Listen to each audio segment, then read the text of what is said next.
Allahumma aftah lana hikmataka ya Allah.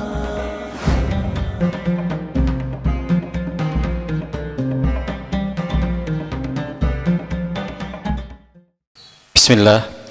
Assalamualaikum warahmatullahi wabarakatuh. Waalaikumsalam warahmatullahi Ya, wabarakatuh. punten nak, saya Saifullah Bonto, mahasiswa ilmu politik. Mahasiswa ilmu politik. Ya, barangkali ini ada kaitannya dengan perpolitikan Indonesia sekarang. Karena sekarang kita membahas terkait tentang akhlak.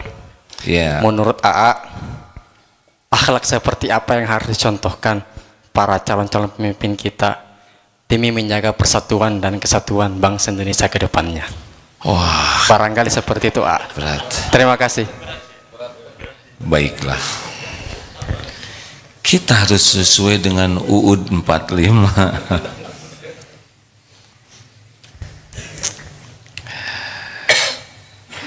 Jadi persoalan bangsa yang terbesar itu bukan masalah persoalan politik, bukan masalah ekonomi, bukan masalah sosial dan budaya. Inti persoalan sebuah bangsa adalah masalah akhlak.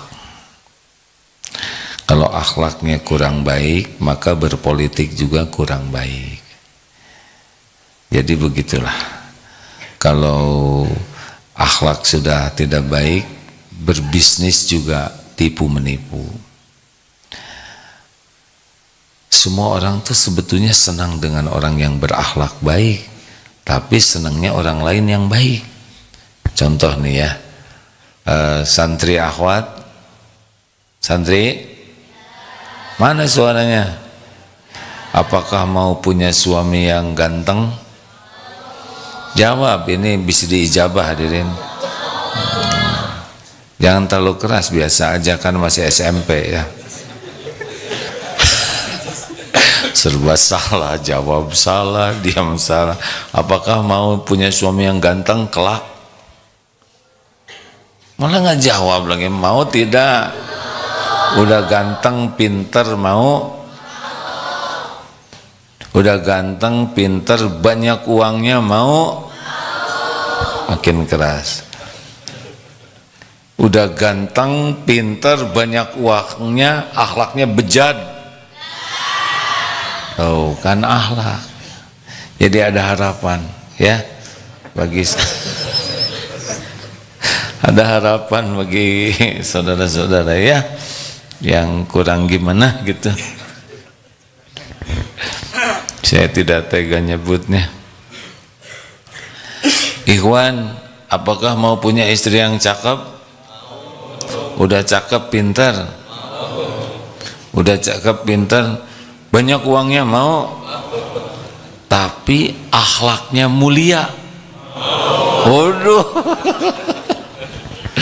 Oh, si Amal licik katanya. Nah, akhlak.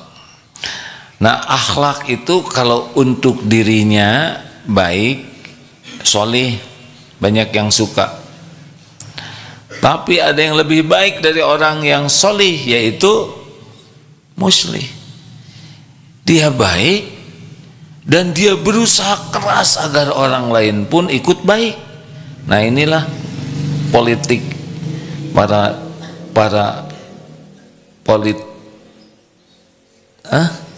ini nggak boleh dipisah. Politikus seharusnya beliau punya diri yang baik dan sangat bersemangat ngajak orang baik. Kalau hanya diri baik, ya punten ya, sebelum diangkat jadi Nabi, Rasulullah SAW track recordnya baik, sangat baik ya, semua suka, semua suka. Tapi ketika diangkat menjadi Rasul, nah beliau kenapa dimusuhin? Karena ngajak orang lain jadi baik, ngajak bertauhid. Apa pilar utama orang jadi berbuat baik dari segi amal soleh ya? Adalah sidik, jujur, terpercaya. Karena alaikum bisidqi fa inna sidqa yahdi ilal birri. Jadi hendaklah kalian jadi orang jujur, dari jujur mengantarkan kepada kebaikan, kebaikan dari kebaikan yahdi ilal jannah.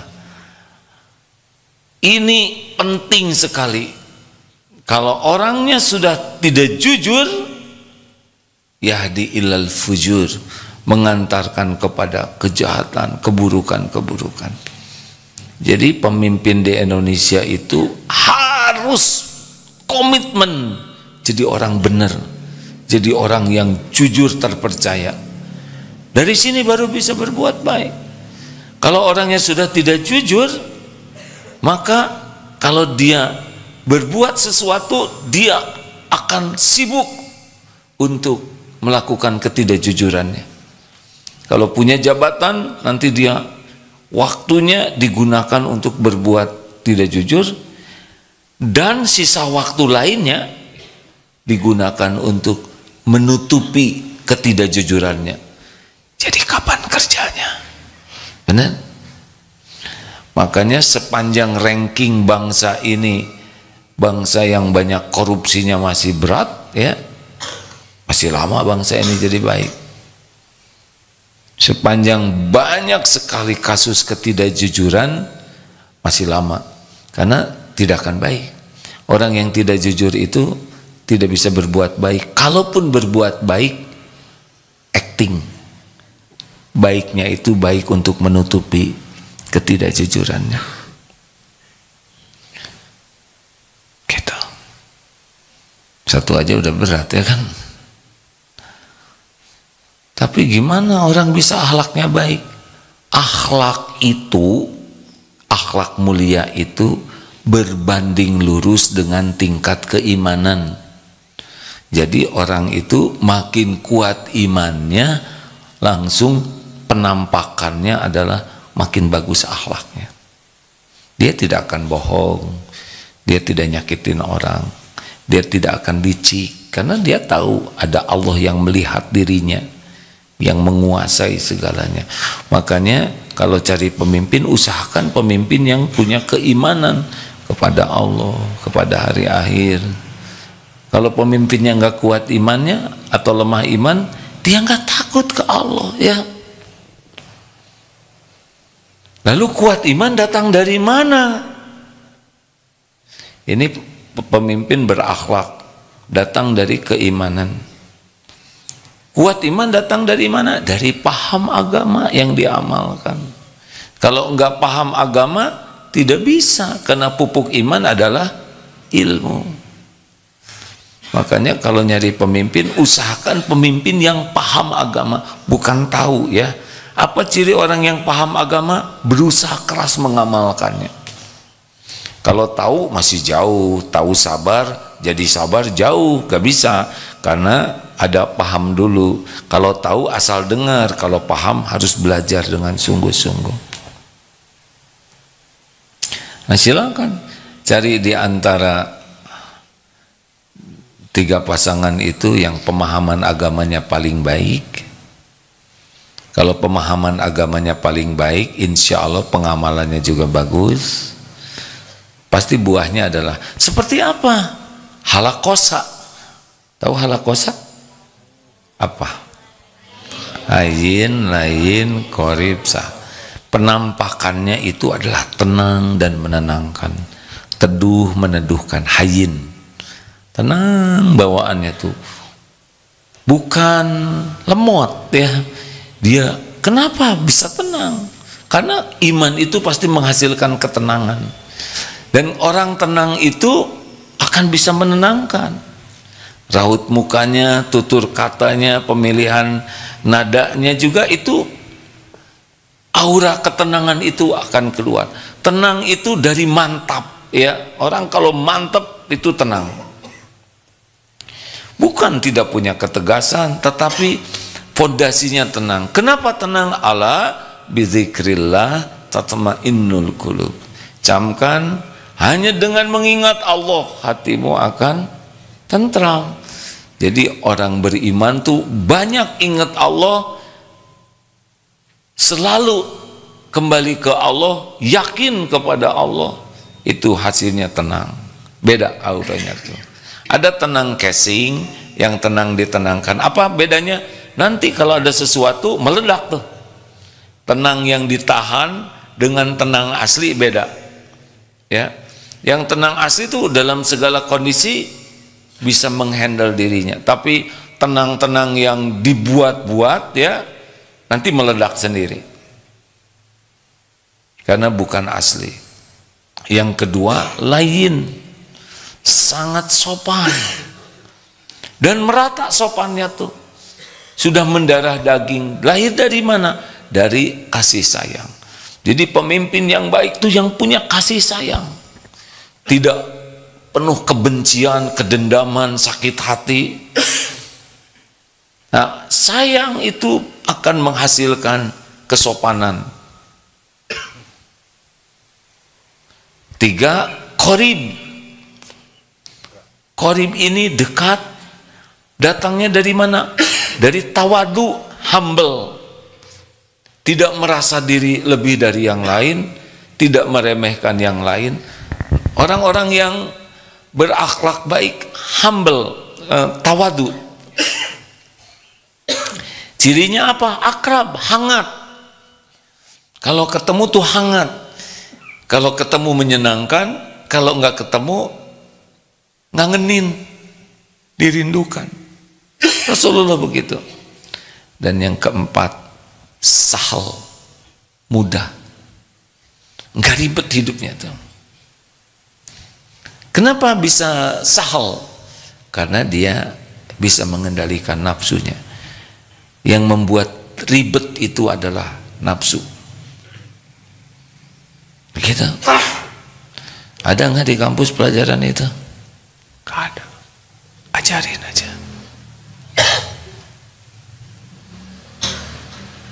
Polatak politik. Ini kita aja ya deh. Semua politikus ujungnya meninggal. Ini rahasia umum. Mati. Dan harus mempertanggungjawabkan pertikusannya. Presiden-presiden semuanya bakal meninggal. Dan di akhirat akan dituntut 280 juta orang Indonesia. Belum kambingnya belum dihitung ya kan, kucing. Nggak usah pengen jadi presiden, nggak ada yang mencalonkan. Tapi kalau sudah takdirnya jadi, bakal jadi. Ada jalannya untuk jadi. Harus siap aja, tanggung jawab. Ini aja ngurus santri segini. Kata guru saya, awas AA. Nanti dituntut santri-santri yang dititipkan di sini. Ya, ini saya juga tidak bisa kenal semua ya. Mikir semua ya. Kalau gitu nanti nggak ada yang mau jadi presiden, ada tetap. Yang emang gadisnya bakal jadi, jadilah. Tapi kalau nggak pakai iman ya menderita. Begitu ilmu politiknya ya. Secuplik itu deh. Lanjut.